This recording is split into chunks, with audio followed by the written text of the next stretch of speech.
maya-maya lang dahil may hinihintay lang din tayo na further announcements and adjustments from Department of Interior and Local Government pertaining doon sa utos and order na doon sa BJMP regarding sa issue ng flood control.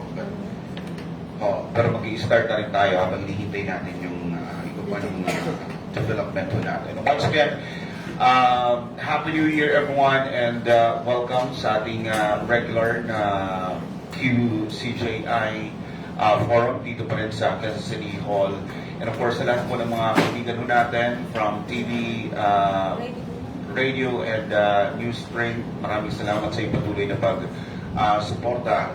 And of course, lalo-lalo na good morning sa ating mga resource persons na nandito at pinaunlakan ang lahat po ng ating mga imitasyon. Pero ang ating forum ay sinusuportahan po yan ng Philippine Charity Sweepstakes Office o PCSO and of course ang PAGCOR ang Philippine Amusement and Gaming Corporation in partnership as well with the Office of the Mayor, Joy Belmonte and Vice Mayor Kian Soto. And of course, welcome natin ang chairman ng Committee on Peace and Order dito sa Quezon City Council natin, Councilor Rani Ludovica. Good morning, sir. Happy New Year. Good morning. Thank you for guesting me. Idiretso na rin natin ang ating opening remarks na natin statement para sa mga kababayan natin. By the way, bukod dito sa physical presence natin, naka-live stream din tayo sa ating Facebook page ng QCJI. Yes, isang magandang umaga po sa atin lahat at maraming salamat sa pag-organize po ng Quezon City JI at sa ating po mga distinguished guests, sa lahat po ng kapwa nating membro po ng press. Isang pinagpalang umaga po at nararapat lang po siguro na tatalakayin ang ating pong tatalakayin na ito po yung hot items po ngayon, particularly po sa mga nangyayari po sa ating bansa at ang hot item po natin yung flood control scandals na tinatawag po natin at marami tayong mga big personalities na ito po ay nakapiit ngayon pansamantala dito po sa ating Quezon City jail facilities na which is yung ating Quezon City jail facilities po almost a decade po ang ginawang preparation po diyan at ngayon ho na highlight na ang jail facilities hindi po dapat ito po ay magiging miserable ang sitwasyon po dahil reformative dapat ang approach po natin dito. So, for the information of everybody rin, ang Quezon City, meron na rin kami approved ordinance, yung tinatawag namin reintegration na ordinance para doon sa mga PDL po natin. At willing po namin i-expand po ito. Approved na po ito, hinihintay na lang po natin ang implementing rules and regulation po rito na yung PDL po, yung mga person derived from liberty, particularly nung nakapag-serve na ng kanilang sentences, mayroon no programa ang Lungsod Quezon na tutulungan sila na ma-reintegrate sa society at sa pamilya po nila. So yun lang po muna, isang mapagpalang bago po. Alright, maraming salamat, Councilor Rani. And of course, ang ating kaibigan, Suki at talaga namang napaka-supportive sa ating forum, ang kilalang professor and of course, economist himself, Professor Astro del Castillo. Sir, Happy New Year! Magandang umaga sa inyo lahat. Happy New Year din po. Salamat po ulit muli sa invitation. Alright, sige. Kasi habang hinihintay natin yung further announcement ng DILG, of course, doon sa BJMP topic regarding sa flood control.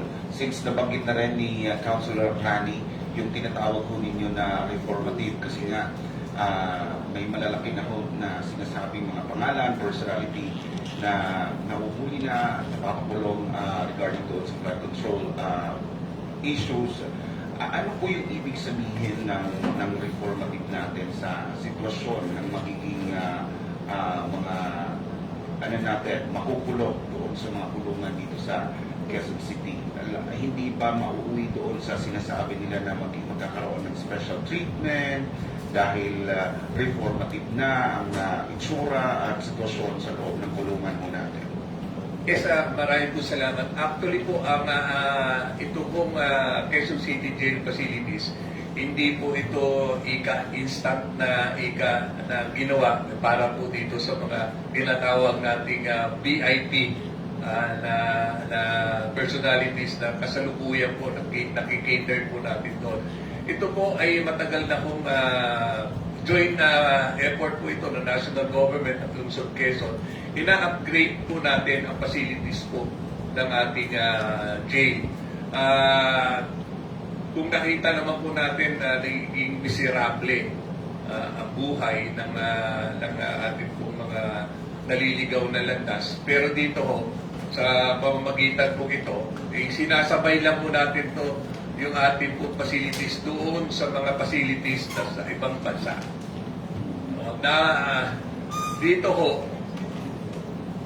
pinakikita po natin na ito ho ay tao pa rin sila na dapat iparamdam ng ating gobyerno na binibigyan sila ng pagkakataon na makorek ang kanilang pagkakamali. At sa pamamagitan po rito, hindi ho natin pinararamdam na sila ho ay pinarurusahan doon sa kanilang kalagayan. Kaya itong facilities po ito po ay matatawag na, kaya naninibago eh. Yung pinakikita ko ngayon, akala VIP, intended lang ho ito dito sa mga kasalukuyang mga DPWH o mga politiko na na-involve. Pero hindi ho. Na-transfer na rin natin yung ating pong mga inmates mula dun sa old Quezon City Jail facilities po dito po. At dito po, kompleto po ang mga services na meron po yan. Nandiyan din po yung binibigyan pa rin silang pagkakataon na sila po ay magkaroon ng proper education. May mga programa po tayo dyan na tinutuloy po natin yung mga gustong magtapos. Meron po tayong alternative learning system po dyan. May livelihood program din po na programa na ginagawa na rin po dyan. At meron din po na tinatawag nating spiritual, yung transformation po ng ating po mga inmates po dyan. So, hindi ho bago to, sir. Matagal na akong ginagawa to ng Quezon City Jail at ng Quezon City Government. Alright, maraming po salamat sa paglilinaw kasi yung nakakasanayan nga ho natin sa iba't ibang mga jail facilities sa buong Pilipinas ay talaga namang may ipis, may daga, di ba? May gano'n. So, yung short na walkthrough lang doon, ano ba, may bago na silang uniform, ano bang itsura ng uniform nila, paano ba ang sitwasyon ng food distribution, kung doon sa sinatawag na reformative jail services ko natin, paano ba? Wala na bang ipis, wala na bang daga? How is it? Yes, sir. Definitely, kung siguro dapat makitour kayo para makita ho ninyo talaga kung ano ho yung transformation na nangyayari po. Doon ho ay kumpleto ang facilities para ho kayang nasa dormitory. Dormitory in terms of dormitory na ginagawa po ng ating mga nag-house ang mga ating mga estudyante. Meron po silang yung common area po nila na facilities, pwede ho sila maggagawa ng kanilang daily morning exercise. Meron din ho facilities po tayo doon na pwede ho nilang gawin pong mess nila. Yung parang kantin na po, hindi ho ito yung kantin na tinatawag natin noon na nagtutulakan. Ito ho yung kung ano nakikita natin na normal sa mga kantin ho, sa mga offices natin. Ganoon na rin po ang sistema ng ating pong Quezon City jail. At higit po sa lahat, hindi ho congested na. bawat selda, bawat may mga facilities na ho na pangangailangan. Hindi na ho sila nagsisiksikan, hindi na ho nakapila sa mga facilities ng banyo, facilities po nila. So, ito ho ay pwede na natin ikukumpara sa mga ibang bansa na hindi nakakahiya at hindi ho nakaka-downgrade ng pagkatao ng ating pong mga jail inmates po natin. Special on my end, dahil may malalaking mga personality na nakakulong dito sa facilities na dito sa Quezon City. Since nasa committee na ninyo ang peace and order, ano po yung mga further innovations po ninyo, preparations po ninyo, security, in terms of security, para maiwasan na magduda yung publiko doon sa tinatawag na special treatment, VIP, sa mga personality na ito?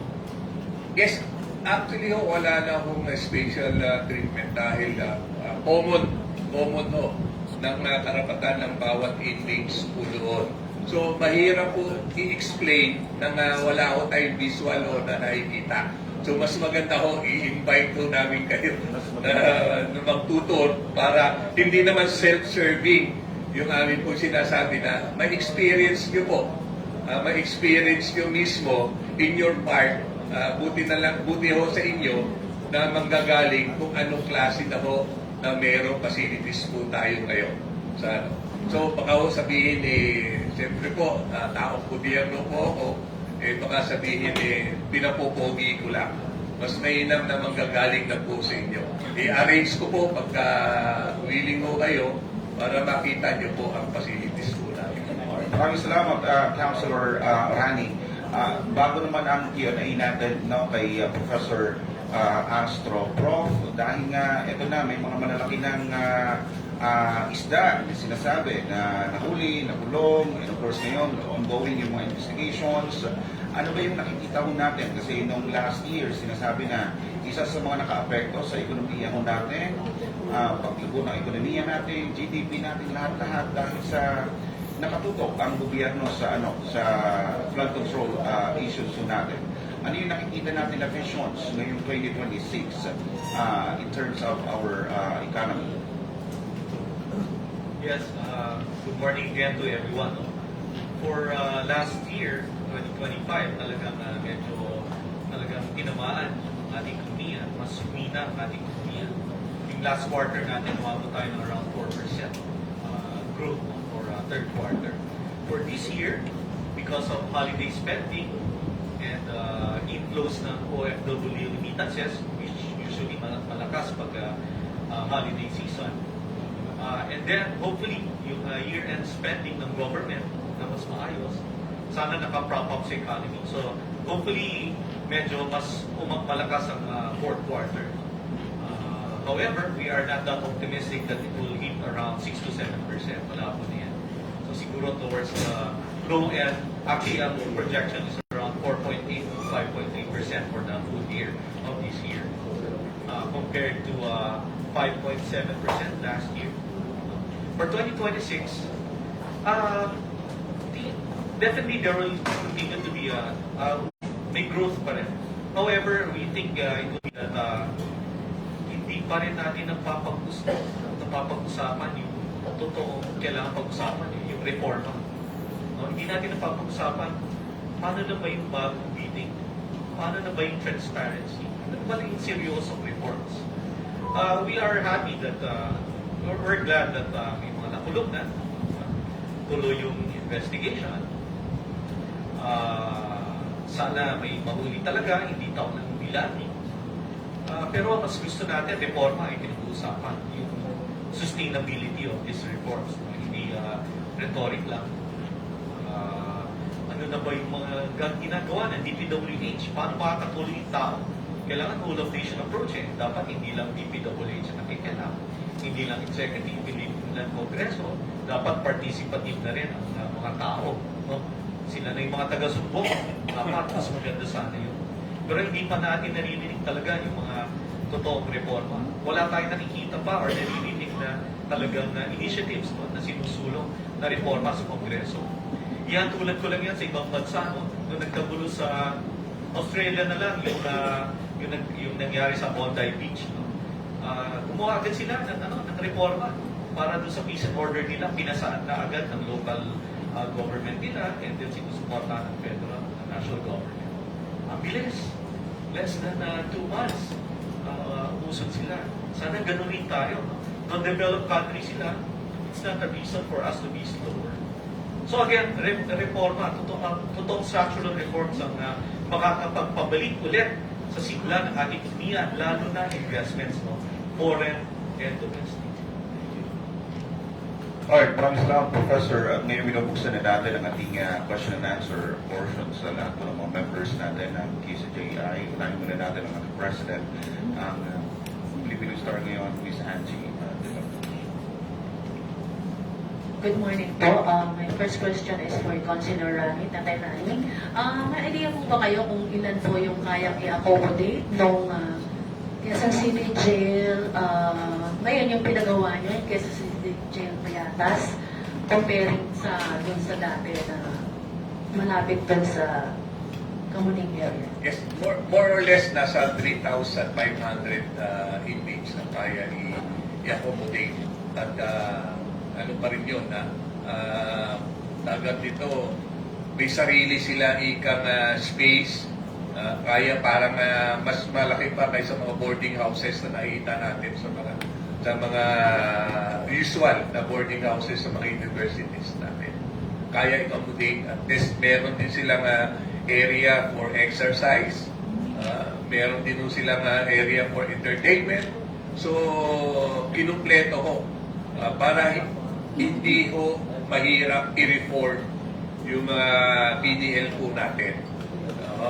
Siguro, doon pa lang ho sa sistema na yun, malaki ho ang magiging development sa pagre-reform ng mga kapatid po nating ika na naliligaw na landas na gumagawa po ng paglabag ng batas.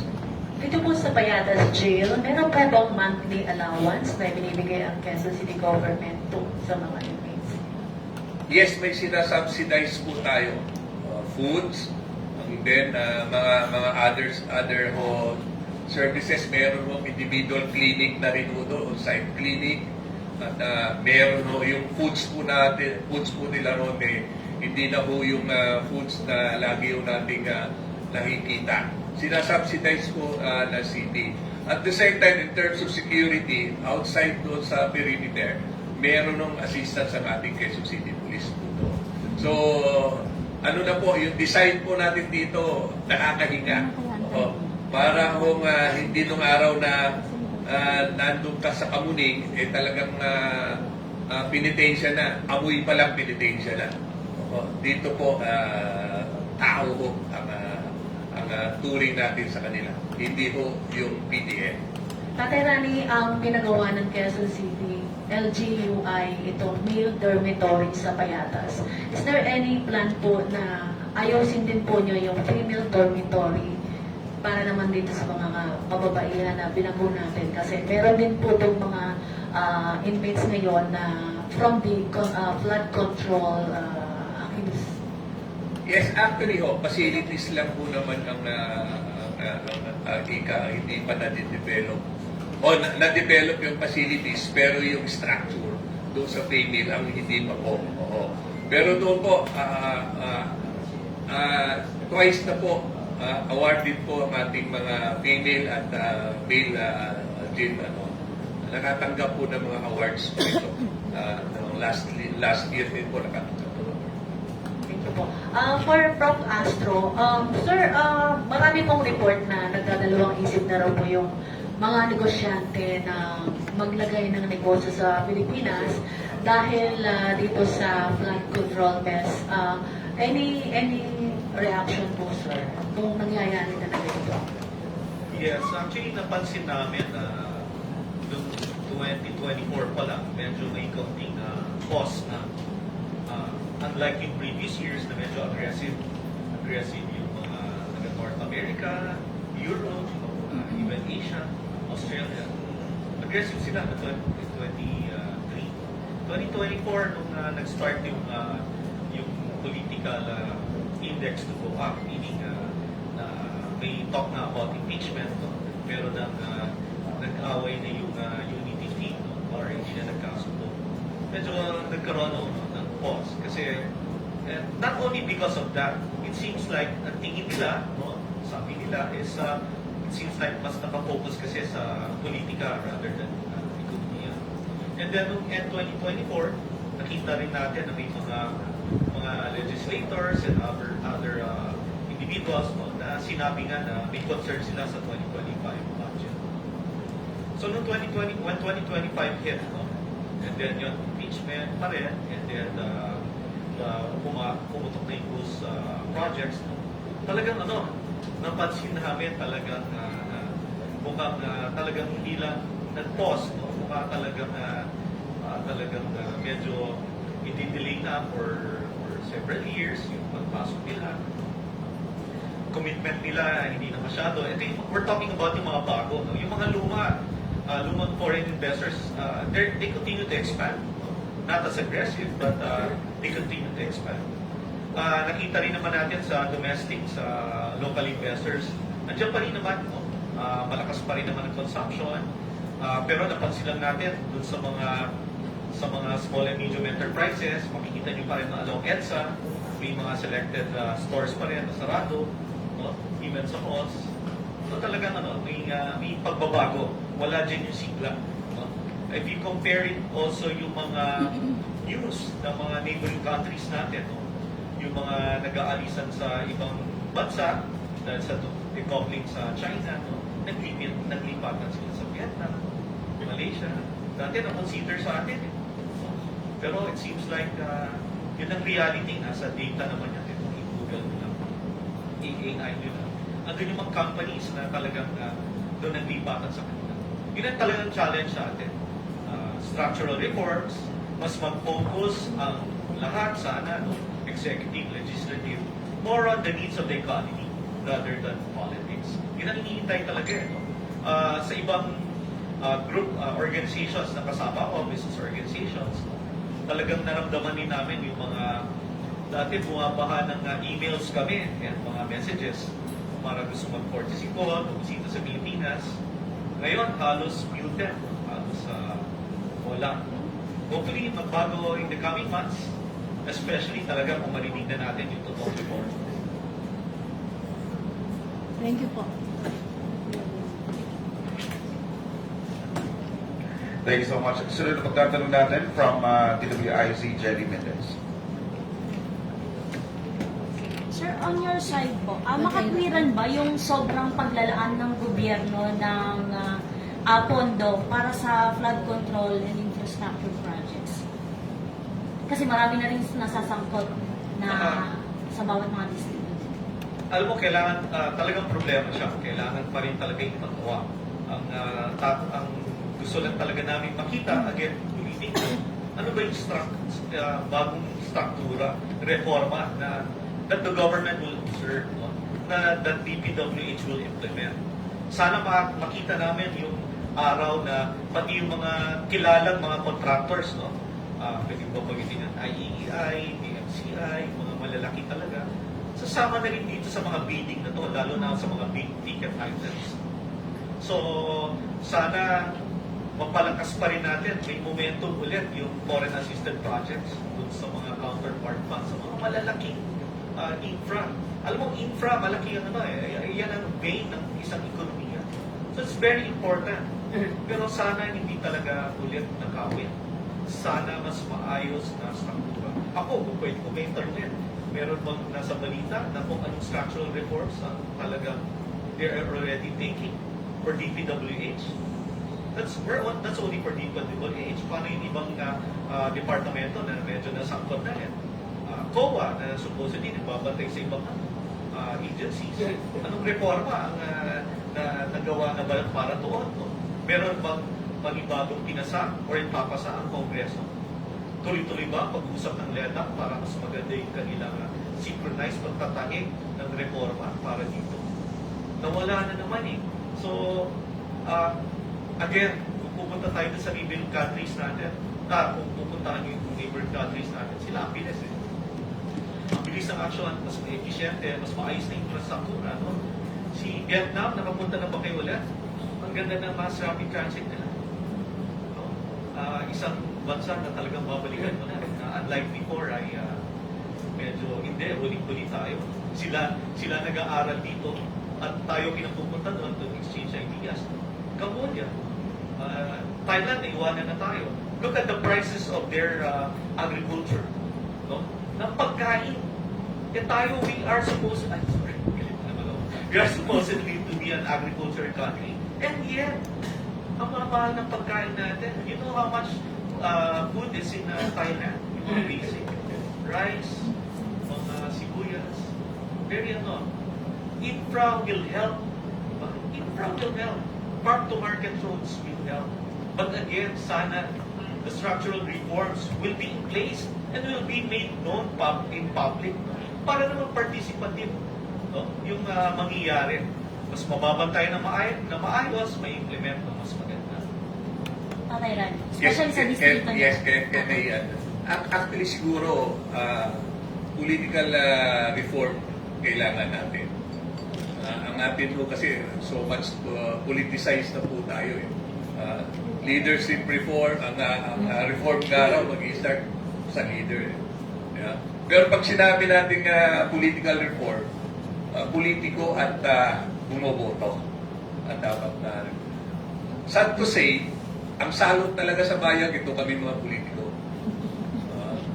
Sad to say, lahat naman ng krisis ngayon dito nagsimula sa mga politiko. Ang mga politiko ay nakita nila na ang pinakamagandang negosyo ay pumasok ka sa politika. Imagine yung mga dating kontraktor na nahihirapan pumasok sa negosyo, sa pamumutrata. Nakakita sila ng way para madali silang makapasok. Pumasok sila sa politika. At nung nakapasok sila sa politika, dito na nila nagawan ng sistema. Systematic na yung corruption sa atin dito eh. Kasi nawala na yung talagang tunay na magsiservisyo. Imagine po sa mga nabanggit ni Prof na ibang bansa natin. Ang politika ho nila hindi kagaya ng politika rito sa atin. So ang problema ho talaga rito sa atin, we need political reform. Pag sinabing reform, pati po ang mga bumuboto ay dapat matuto. Dahil hindi naman po mahalal itong mga korap na politiko, mga negosyanteng politiko, kung hindi dahil sa mga bumuboto na nasusuhulan. Isa lang ako sasabihin ko, kung ano ang tinanim nyo, ito ang inanin nyo. Nagtanim kayo ng kurap, nagpapabayad kayo ng boto ninyo, so ito ang sukli ninyo. Ito na pala ninyo. Korupsyon dito, korupsyon doon. Pasensya po. Pero yun po ang katotohanan dito. Kaming mga politiko ang salot sa bayan ito. Pero kung gusto nyo matapos ang problema at salot na ito, matuto kayong bumoto ng tama. So, nabanggit niyo po kanina, yung reforma, both po tayo dalawa. Ano po yung pinaka mairekomenda nyo, especially sa gobyerno, yung political reform, economic reform, para mas maging epektibo yung flood control spending po ng gobyerno?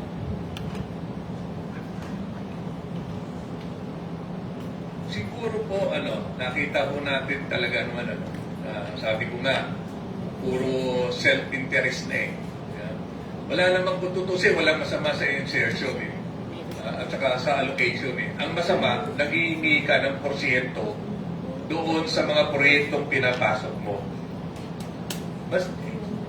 Sabi nga lagi nila, ano ba lagi sinasabi ng mga politiko?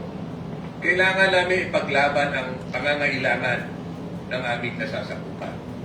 Now, which is yung political propaganda nila. Pero ang main interest, yung tinatawag natin porsyento na nakukuha nila. So, kailangan siguro total overhaul ng political system natin para bago makausad tayo sa korupsyon na nangyayari po rito sa atin. Pasensya po ha. Yes. Well, kami, we've been advocating a more efficient system in our economy. Yung mas streamline yung bureaucracy, mas mapapabilis ang mga approval process, and also yung pagbabantay. Ang Philippines is one of the top user ng everything sa digital, di ba? Alam niyo naman yung top 5 ba? Top 10 tayo. Everything from social media, internet, lahat. No? Pero hindi natin na-digitalize yung pinaka-basic system of government. No? Nakasama na sana dyan yung mga bidding. Hindi lang bidding and monitoring. No? And yung complaint system, yung feedback mechanism. Hindi eh. Hanggang ngayon, maunti pa lang talaga ang totoong local government na digitalized. No? Ang haba pa rin ng pila sa business permit section. No? Sa Bureau of Fire, hindi mo alam kung anong penalty mo, pero ipe-penalize ka na lang. Di ba? So, sorry. Sorry. Pero, kasi may pinapalo ko, nagulat ako, laki ng namin. Anyway, so, ayun eh. Siguro masosolve rin yung problem natin kung digital na talaga yung mga transactions, LTOs, sa mga LTO, magbabayad ng penalty, online na lang. No? Medyo mababawasan ng traffic, hindi na pipila sa mga government agencies. No? Siguro we can name a few kung sino talaga ang totoong digitalized na global government. And even national government has failed. No? BIR, no? Bureau of Customs, hanggang dyan na lang. No? Sila lang ang may alam ng kanilang sistema. Hindi alam ng publiko. Hindi nila alam kung paano magsusupport. Hindi nila alam kung mali na pala yung pagbabayad nila. So, we need to have an efficient system through the right digitalization. Yan ay yung pangako ng mga nakaraang administrasyon and even this administration. It seems like it's being hampered because of, again, of politics. Second, very important is governance, no? Which is transparency. Part of good governance is transparency. Are all the transactions transparent? Yung mga nagko-complain ba ay pinakikinggan o kinakasuhan? Is the law also being weaponized just like in the other countries, no? Lalo na yung pinaka-developed country na sikat ngayon at yung paborito ng presidente? I think. So, ang dami kailangan gawin. No? So, again, yun ang pinangangambahan ng investors, be foreign and local. Sana mas maayos. No? Willing naman magbayad ng tama ang ating mga local businesses. Nakita naman natin yun in previous years. But now, hindi lang enough yung magpakulong ka, mag-imbestiga ka, no? Kailangan talaga ayusin natin yung sistema. Maayos, no? Seryoso, at talagang isang efficient na sistema. Na hindi lang gobyerno ang may alam. No? Sana may collaboration rin ng publiko. Tingin ko po, yun po ang mas makakatulong sa pagpapaayos ng ating ekonomiya. In addition, siguro ang national government pumasyal sa Quezon City dahil matagal na kaming digitalized na eh. Siguro dito pwede silang matuto dito sa ginagawa ni Mayor Joy. Sir, may policy ba na dapat tutukan or dapat baguhin ng gobyerno para maiwasan yung katiwalian? Kasi marami na rin nananawagan sa taong bayan, especially yung transparency and accountability. Dapat pa rin ba isisi sa gobyerno yung hindi makamit na transparency and accountability dahil marami na rin politiko na nasasangkot sa katiwalian? Well, governance is their responsibility. If it fails, it fails. Hindi nila masisisi yan sa tao. What we do is just we follow it and we produce within the economy. Malaki ang role ng government to really render through public service. No? Dapat nga yung public service, halos lahat yan libre. Public service na eh. Dapat may initiative. Hindi welcome naman yung nalaman natin na may corruption talaga, do open secret naman yan. Pero yun nga, sana sa maayos na paraan, no? Imbestigahan at kakibat nun ay tamang reform. Sensya na kayo, paulit-ulit eh. Kasi yung mga naririnig talaga namin, kahit nung Pasko, no? Pag kasama mo yung mga kasama ko sa academe, sa business, no? Pinag-usapan talaga parang nasaan yung reforma? Bakit hindi natin napapag-usapan? Bakit excited magpakulong? Pero hindi excited na maglagay ng tamang structure. Pinag-usapan yung blockchain technology. Nasaan na? Sino na nag-propose? Nasaan na? Meron na bang alam? Blockchain technology. Ito yung digitalization raw ng mga bidding. Nahinto na yata. Nawala na. No? Kasi businessman ito po eh. Kasamahan ko rin sa businessman. Willing kami mag-invest. Kaya nga kami ito hindi umalis sa Pilipinas eh. Gusto namin mag-invest. Gusto namin paayusin ang ekonomiya, makatulong. Pero ayusin natin yung sistema. Yun ang kulang na. Gusto na ng blockchain. Alright. Thank you, sirs. Sunod, Mary, Bastasan ng Radyo Pilipinas. Next, Michael Diagoy Anico. To Sir Astro.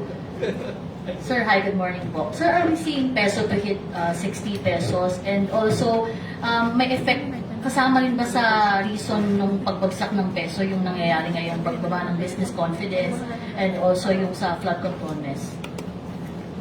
Yes, it's a confluence of events. Eh, no? Pero tama ka, naka-apekto po yung hindi magandang nangyari sa governance, lalo na sa DPWH. Ito nga po yung nabanggit na those projects. Ito rin po ay yung focus po sa politika instead sa ekonomiya, hindi ko talaga nakatulong. At hindi nga natin napag-usapan na reforma, hindi pa rin namin alam kung saan papunta yun. No? Eh, talagang nakaka-discourage. Saan papunta ang peso? Ngayon po, ang daming nangyari, no? Hindi po natin makakailay nangyari sa panglabas, no? Sa Amerika, yung ginawa ni President Trump, no? Dahil sa mga statements niya about Greenland, no? Na akala niya Iceland, and also yung mga iba pang niya sinabi sa mga allies niya sa NATO, no? Sa United Nations. Medyo naka-apekto po yan sa financial markets, no? Sa US dollar. Humina po siya. Nawalan po ng kumpiyansa ng panandalian sa US dollar. Kaya medyo lumakas din ang piso ng mga nakarang araw. Lumakas ang konti. Dahil humina po ang US dollar. Pumunta po sa gold. Pumunta po dun sa mas safe na instrument. Sa mga metals. No?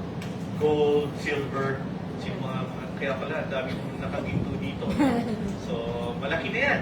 Nasa $5,000 na ang rate ng gold, no, in the international market. Dati, nanggaling lang yan below 3,000.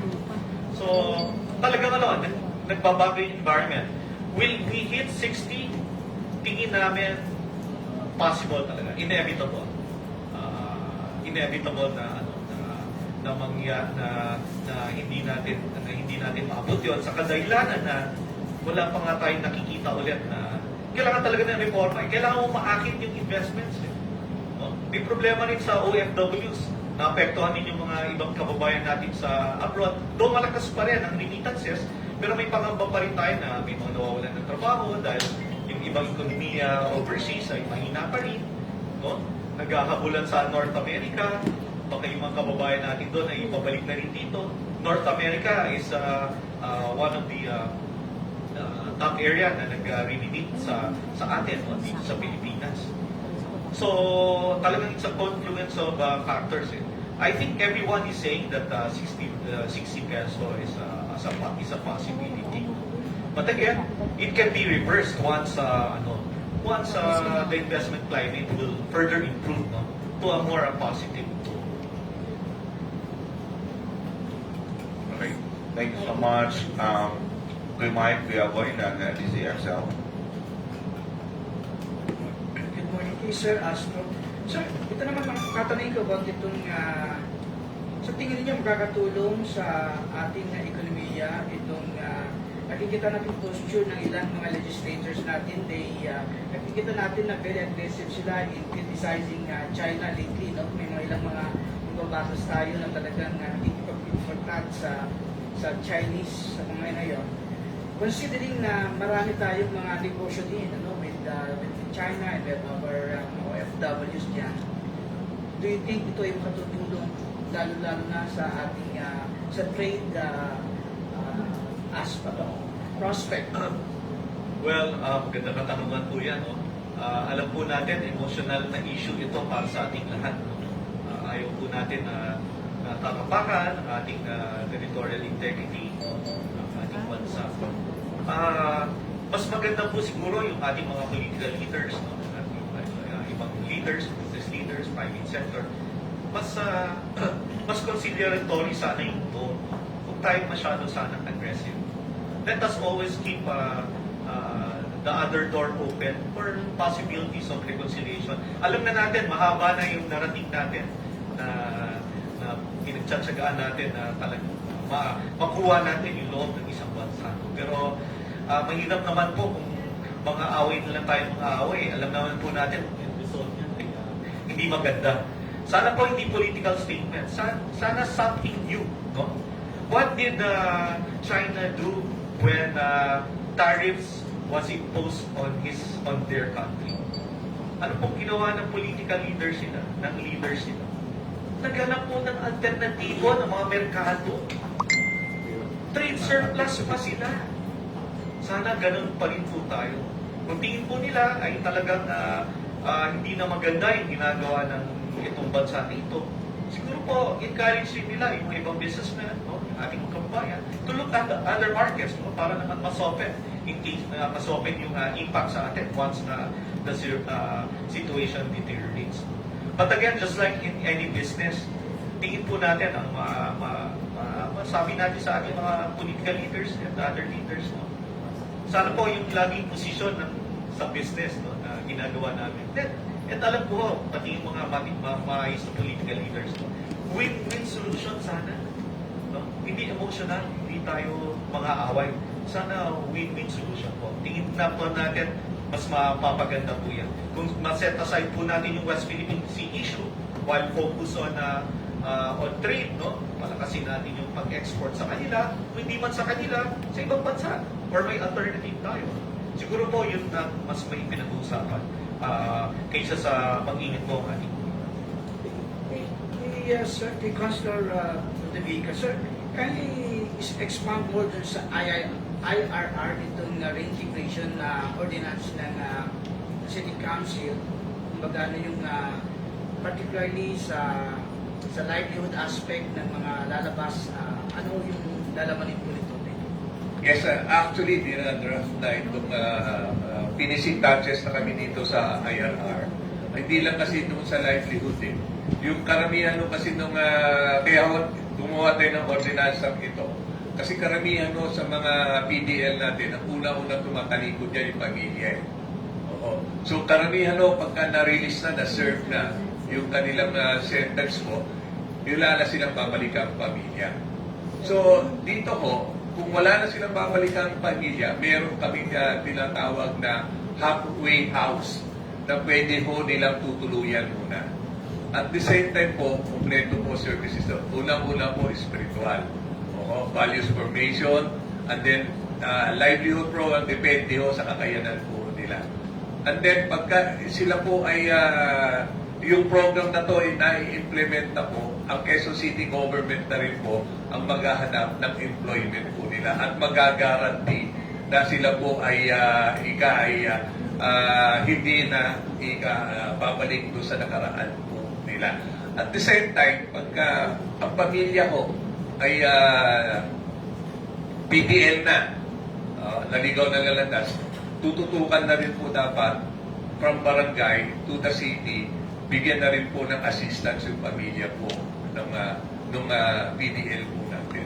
So, malawak po. Ito ho ay first time na mangyayari na meron po tayong social integration program.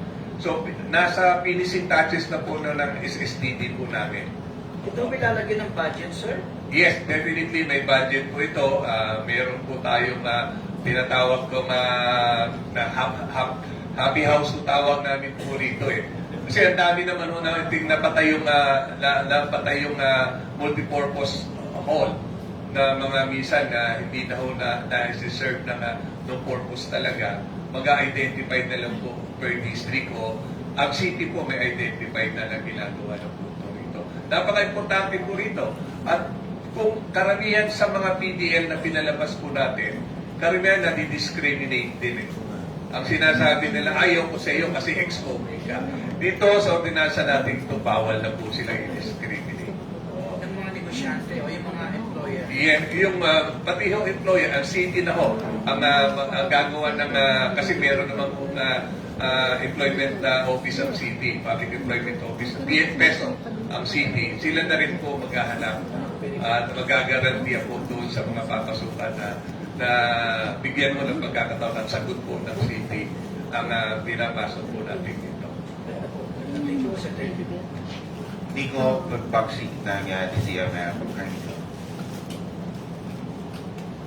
Good morning po, gentlemen. Unahin ko lang po si Councilor Rani Ludovica. Sir, since na-mention niyo na yung mga details, can you give us an update lang po with regards to sa sitwasyon po ngayon sa mga city jails po? Marami pa rin bang mga piitan po na congested pa rin yung sa Quezon City?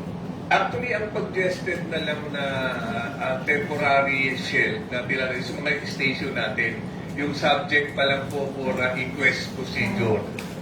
Doon na lang ho. Pero once na sila ho na-commit na, may galing na sa court, ang facilities po ng Quezon City Jail, ibang-iba ho. Ibang-iba. Kaysa doon sa nakikita ho natin sa sini, na-experience niyo bilang isang reporter doon sa pagpunta niyo lumang facilities po natin. Ibang-iba na po. Ibang-iba na ho. Pero kaugnay po niyan, sir, meron pa rin bang mga decongesting measures or parang clemency measures po ang QC para kahit paano? Since na-mention niyo na rin, meron kayong integration program sa mga PDLs para lang kahit paano mabawasan din po yung mga nakakulong po sa mga PDL. Actually, may judicial approach po doon eh. Yung tinatawag natin plea bargaining. Meron na rin po. Kasi yung pag-reform po kasi ng mga PDL natin, dalawang part po yan eh. Isa judicial at saka isa po yung integration. Sa judicial po, may ginagawa na rin po natin through the city rin po na nagkakaroon na ho ng ipina-fast track na po yung mga cases po nila.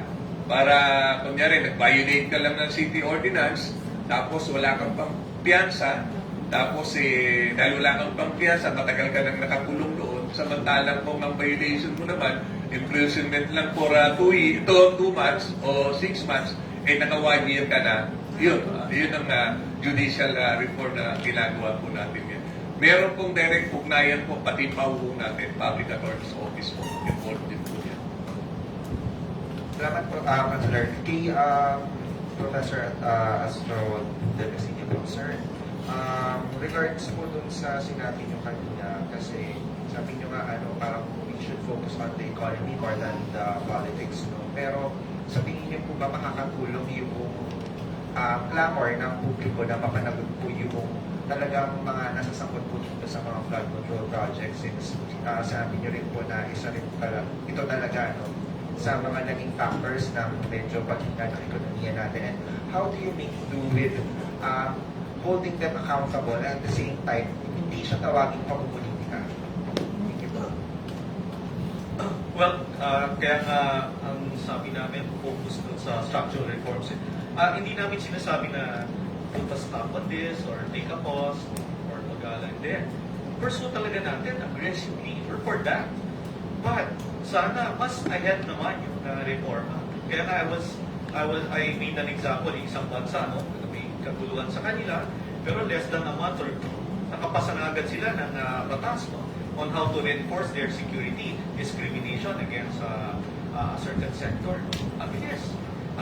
Nakapag-focus group discussion agad sila, involving public. Ba't di natin magawa yun? Kaya nga, ang tanong ko sa inyo, nasaan na po tayo sa reform phase? Kung sa pakulong phase, ahead tayo. Sana po, di ba, mas maayos yung reform? Mas namumuna. Doon po tayo makakaakit ng investor. Kasi po, si si company A at si company B, sasabihin na, ay, level playing field na. Sige, mag-i-invest ako ng tataya ako dun sa 100 million project. Tataya ako dun sa public-private partnership. Di ba? Eh, hindi nga natin alam, baka mamaya, pero joke lang to, Tatay Rani, baka yung contractor to na nakulong ngayon, yun rin na nagpagawa ng building nyo, hindi naman no? Hindi naman po. Hindi naman po. Hindi naman po. Galing, ang galing. O, so, maganda yung pagka-build nila. No? Na-filter na nila. Yung champion. Yun ang sinasabi natin. Maayos na reforma. Seryoso. No? And also, galit yung mga tao eh. Pero, halos magkasingitan lang tayo, no? Nung, sumibangan. Pero yung sinasabi mong clamor, ng mga nakaraang taon, talaga nasa kali yan. Nagko-confetti sa Makati yan. Ngayon, nagko-confetti sa Facebook eh. Correct. Medyo something's wrong also. Pero hindi naman ako social expert, no? Social ekonomista tayo. Pero kailangan tingnan din natin yun. Lahat ang galit na lang sa social media. Bashing. Which is medyo wrong rin. No?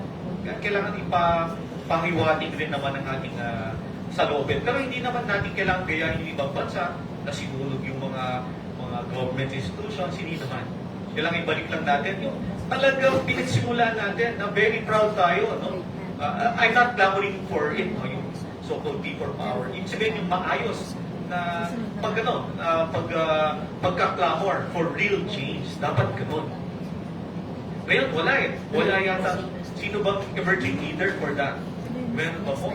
Parang pati mga kababayan natin, confused eh. No? Pati kami, confused kung sino ba talaga nagsasabi ng totoo doon sa reform. Until now, as I've mentioned, no, please share to me anong reform na ang has taken place. On all departments, especially with DPWH and COA, for that matter. Doon sa mga third parties na dapat nag-i-investigate dito at nagpo-prosecute. Nasaan na sila? Is the system also being weaponized against those who are complaining, who are also witnesses? Baka lang. Sana hindi. Professor, yung fourth quarter po kasi last year, yung may mga sunod-sunod na mga bagyo, of course, naranasan pa rin natin. Tapos may mga lindol pa, naranasan natin yung effect pa rin doon ng mga flood control scandal. This Thursday, lalabas po yung fourth quarter performance ng Philippine economy. What can we expect doon po? And last question na rin po, what can we expect doon po sa tingin nyo yung magiging ekonomiya po ng bansa natin this year? Yes. As I mentioned, no, we still see the economy moving up slowly for this year. But our overall outlook is still worrisome. Worrisome in the sense that we really need to get our act together. Our leaders, public servants, should really be focused on the economy rather than politics. Focus on reforms. No? Until then, talagang it seems like mahirapan tayo makakakit ng investors. Last quarter, definitely holiday spending helped. No? Halos lahat kaya yata kayo, nakita ko hindi sa Divisoria, sa mall ko yata kayo nakita. So, nag-improve naman. And also, medyo nagtatuloy kami na talaga, no? Mukha naman it seems like nag-improve yung government spending. Remittance, ang dami pa rin bumisita na, mga balikbayan, tingin natin malakas pa rin for quarter, which is usually is so, no? Government spending, ito yung last hurdle before the year ends, no? So, I'm sure madaming naghabol na government agencies to really spend. So, this help prime the economy. Sa yung spending nila, nasa tama na rin at sa maayos. So, those factors, malaking na yan, tulak na yun eh. However, yung 4% na growth ng third quarter, tingin natin baka around, ang narinig natin doon sa mga ibang kasama natin, economista, nag-range ng 4. Meron nga below 4, no? Pero sabihin ko na rin, yung average talaga is around 4.6 to around 5.3%, no? For the fourth quarter. And the result niyan, siguro halos mag-cover ang projection naman for the full year 2025, if I'm not mistaken, is around 4.8 to 5.3% rin yung tingin ng iba, no? Yung mga kasamahan natin. So may growth pa rin. Kahit may growth tayo, ang worry lang natin, if we don't get our act together, we will be left behind by our neighbors again. Alright, thank you. Sandy Silario, ng Maramate. Question, sir.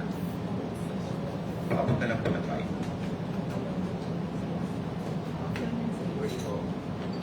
Morning po. Kay Professor. Sir, ano yung magiging effects sa ekonomiya ng Pilipinas kapag hindi naipatupad yung tunay na reforma na inaasahan regarding dyan sa yung tinatawag natin mga push project at saka iba pa. Yeah. Ano ba yan? Good question, no? Alam mo, hanggang wala talagang structural reforms, kahit ilagay mo dyan si Archbishop Avicola or sino man religious leaders at ang cabinet members na ay mga bishops, no? Walang mangyayari dyan. Dapat talaga may structural reforms. Kailangan manggaling sana rin sa tao, no?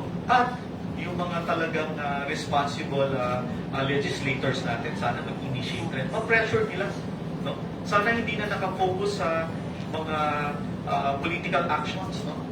What's having the headlines are political news, rather than business, I'm sorry, yun ang sentiment, lalo na sa mga parties, sa mga usap-usapan, no? Saan papunta? Saan papunta ang ekonomiya?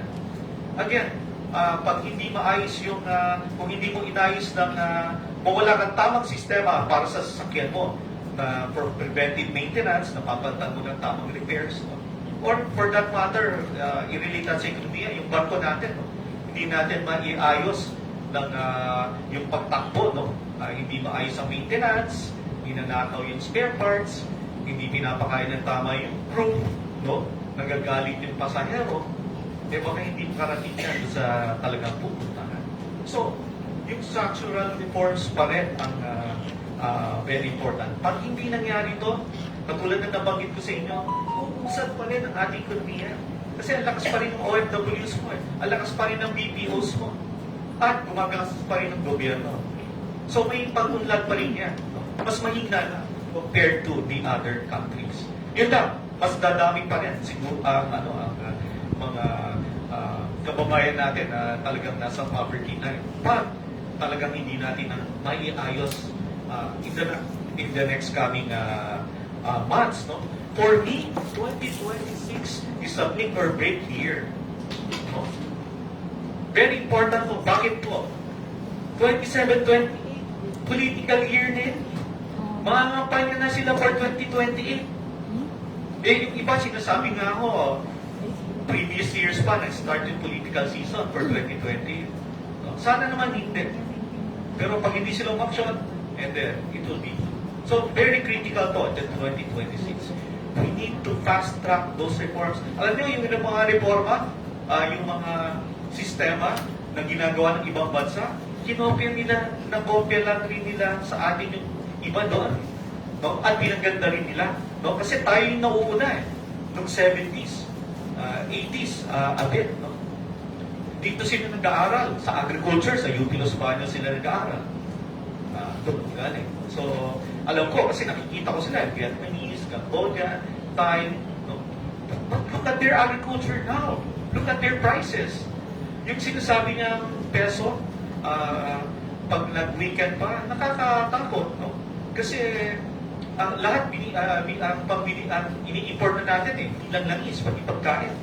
So it will really hit inflation, it will really hit prices. No? Talagang magmamahal ang bilihin pag nag-depreciate pa ang peso. So kailangan talaga, we should put our act together.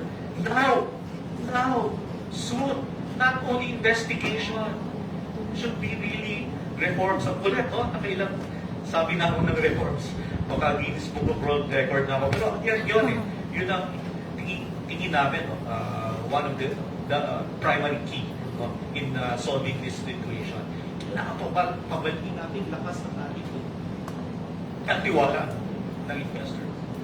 Alam, yung business investor, sir, paano siya maapektuhan yun? Again po, sorry. Yung mga negosyante Alin po? na nag-i-invest dito sa Pilipinas, na nakikita nila yung mga ganyang corruption. Opo, yun nga po, yung nabanggit ko kanina, yung mga foreign investors na inaasahan namin, o na makapunta dito, medyo muted eh. Muted. Some are taking a pause, but most, it seems like, already transferred eh. Tingnan nyo yung mga big corporations. May naririnig ba kayo na dito nag-invest? Pumunta ba ko ulit dito si HP, si Intel, si Nike, sino pa yung mga favorite nyo? Si Dolce, di ba? Si Ray-Ban,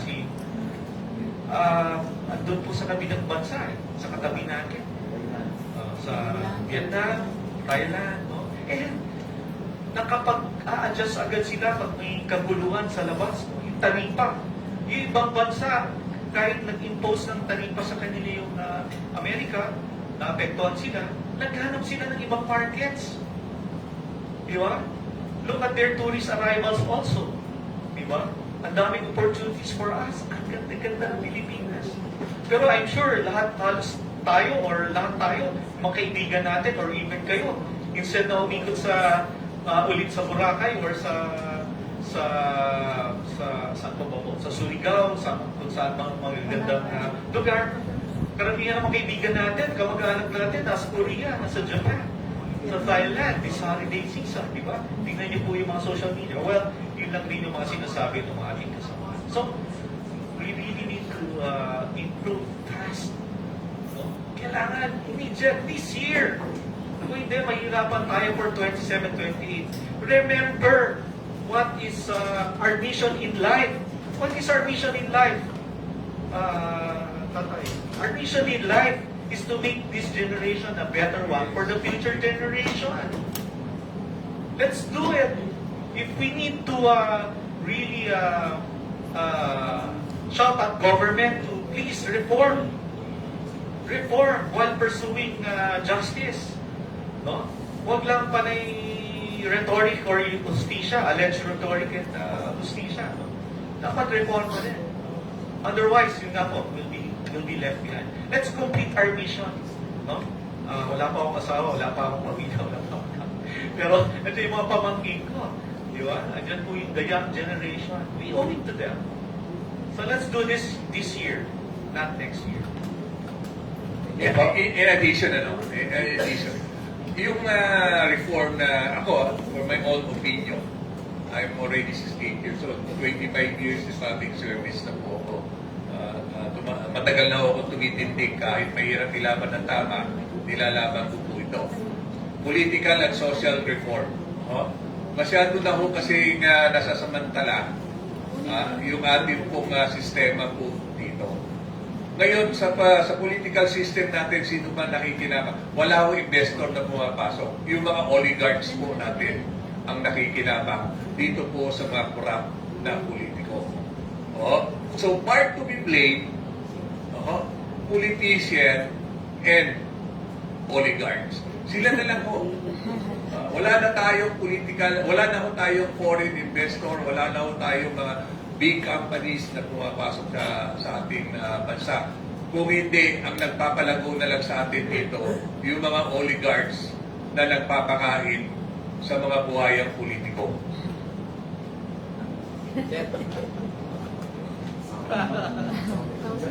Kay Councilor Ludipican. Sir, meron lang kung may mga VIP na kumulong dito sa atin. Pagka po inaano sila sa hearing meron po bang gastos yung city government? Kasi maraming convoy na sasakyan. Actually, yung mga VIP, hindi na, sa Quezon City, walang VIP. Lahat sila VIP. Lahat ng mga nakakulong ngayon sa Quezon City, VIP ho lahat ng treatment yan. Ito hong nangyayari ngayon, super VIP po ito. Na tinatawag nila. Wala hong kasos ang city government po rito. Kung hindi, ito pong ating pong PNP at ang ating pong tinatawag na DILG po. Sila po ang nag-overreact sa pagpuproteksyon dito sa mga scalawag na taga-DPWH po natin. Pero ang hinihintay ho namin, sana may congressman na makulong sa Quezon City jail para makaranas din ho sila ng VIP na kulungan. Sir Rani, may sunod na akong tanong. Kanina you mentioned before na 3,500 po yung kayang i-accommodate na BDLs ng Payatas Jail na pinatayo katulungan Quezon City LGU. Ang isang room po, I understand na ang isang room ay 10 na BDLs ang laman. At mayroon doon kompletong CR at lahat ng lavabo, shower room, and everything sa isang room na 10. Kaano po kalaki talaga itong facility na bago na itinayo ng Quezon City LGU? Actually, hindi ko po alam ang exact, pero basta ho, more space pa rin siya doon sa mga 3,000 plus. At ang perimeter po natin doon secured perimeter at katabihon niya yung police station po natin din po doon. So, ito po ay kinuha ho kasi dinesign po ito doon po sa tinatawag nating pinattern doon sa ibang bansa po natin na ang treatment sa PDL natin hindi para ho sila nagbabakasyon lang, para na ho silang umattend lang ng isang seminar na nandun po. Yun po ang bagong approach ng Lungsod Quezon po at ipinagdaman po ito during tatay pa ko ni Mayor Joy Belmonte, ex-mayor sa atin din. So, ang idea po is lahat po ng PDL sa Quezon City Jail Kamuning ililipat po sa Payatas Jail. Yes po. Kasama na po yung mga iniimbisigan po sa flood control. Actually po, special request lang kasi ang ating bureau diyan under DILG. Special communication, special request lang po naman ito na dito nila ilagay nagkataon lang po maganda yung ating jail facilities na akala nila VIP na itong mga magnanakaw po ito. Pero kasama dun ang regular cases, di ba? Okay. Follow up mula kay Ace ng A2C. Prof lang, Prof, sorry. Yung balikan ko lang yung sa West Philippines issue. Last night, the position of 15 senators, majority of senators, so may condemn yung rhetoric ng China. So, mas maganda ba na yung sinasabi nila ng DFP na daan sa proper channel para hindi maka-affect yung sa ekonomiya na? Well, mas tingin po talaga natin, win-win solution is the best. No? If mag-tone down natin yung rhetoric, no? Mag-tone down natin, lower down natin emotions, better. Naintindihan ko po kung saan sila nanggaling. Talagang matagal na to na nangyayari. No? But again, if the best way pa rin po talaga would be to hear our learned leaders, no? Especially from BFA, no? On how to deal with the situation. I do hope the President will have a whole nation of approach, no, on this issue. No? Kasi masyadong mas lumalala na. No? Sana naman hindi talaga maapektuhan yung economic partnership, economic trading, no? Though it seems like it's already inevitable. So, kasi Prof, as a state, may movement na, negative movement na sa atin. Well, of course, it will add to the so-called risk of investing in the Philippines. Pag ganyan po ang nangyayari. Kaya kung tingnan niyo po yung mga pinaka-successful endeavors talaga, it's really more geared for a win-win solution rather than full of emotions. But again, we respect the move of the senators. Isa din naman yan sa role natin. But hopefully, they can also show us the proper way on how to deal with the situation in a better way. All right, thank you. One question from UNTV. Sige. Thank you. Good morning po, Prof. Sir Benedict Samson po from UNTV News.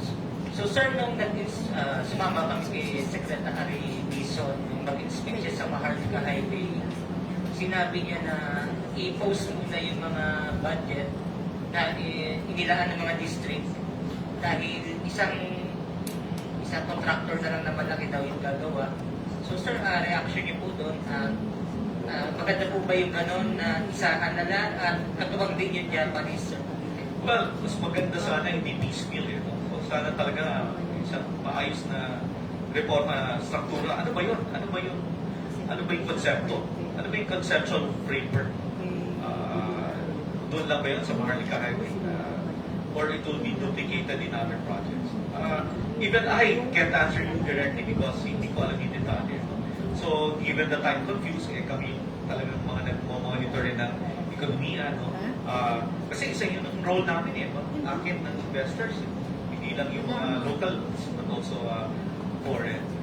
Mukhang maganda naman yung idea niya, but we do hope it will be part of the sustained reform, serious reform, and sustained action.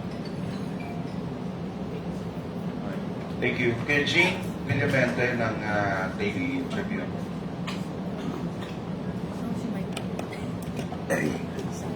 Good morning, mga sir.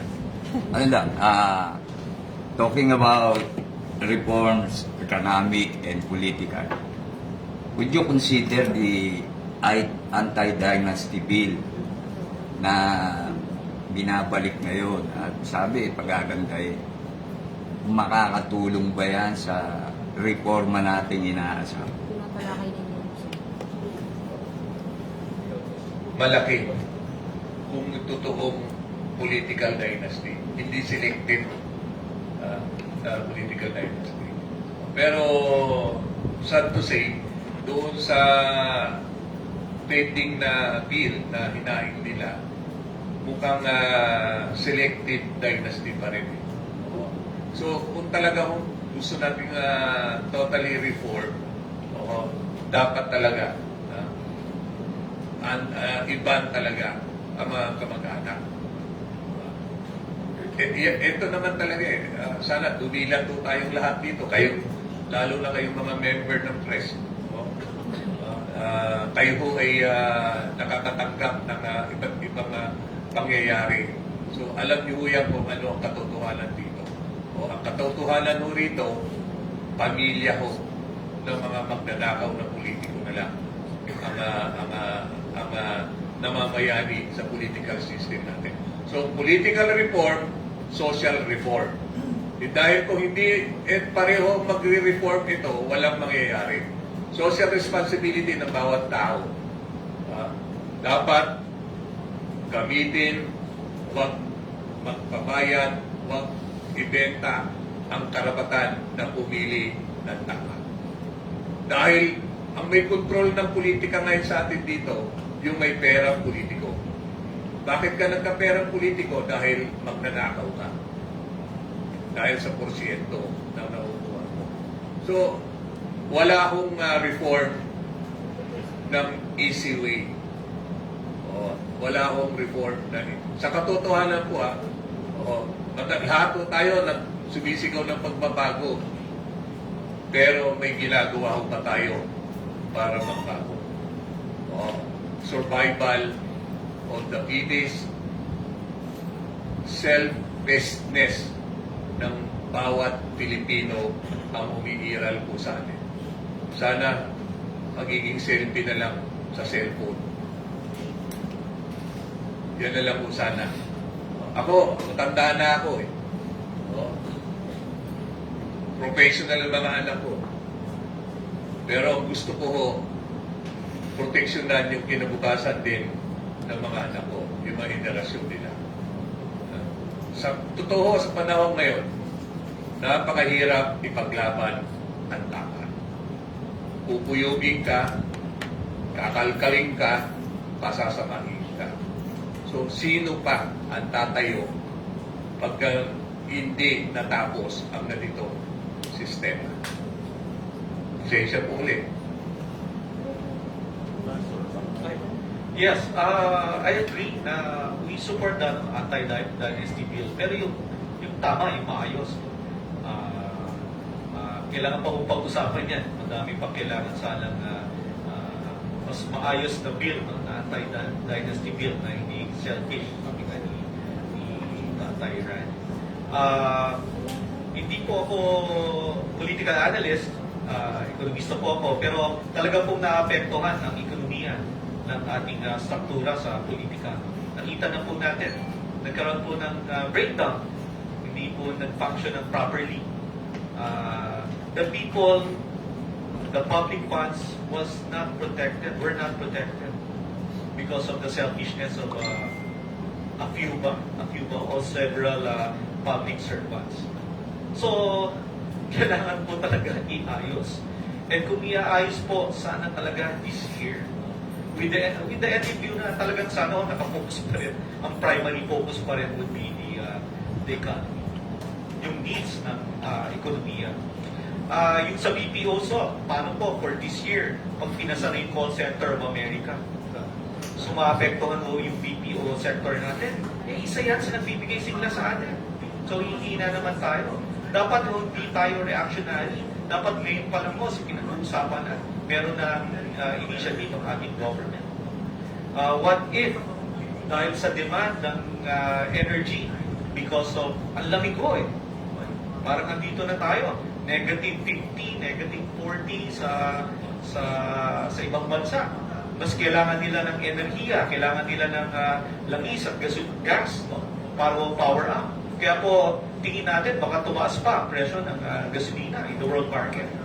So it will put pressure again sa ating Philippine peso. No? So, ang dami hong problema. However, very important po yung structural reform sa ating political sector. Isa na po yan, lalo na yung sinasabi nyo, yung anti-dynasty bill. Jig, in addition, nagawa na nila yan yung SK Reform Law. Nagawa nila yun. Bakit di nila gawin sa sarili nila? Yung mga, ang SK Reform Law, pinagbawalan nila, kumandidato mga SK, ng ika na may kamag-anak-anak ka ng kapitan, kamag-anak ka ng iba't ibang politiko. Sa maliit na aspeto nagawa nila, bakit dito, para sa kanila, hindi nila magawa? Okay, maraming salamat. That ends our press conference for today. And of course, muli nagpapasalamat tayo sa lahat ng kasamahan natin. Kung may mga follow-up questions pa ho kayo, gawin na lang natin right after the press conference. Of course, maraming salamat sa ating mga resource persons.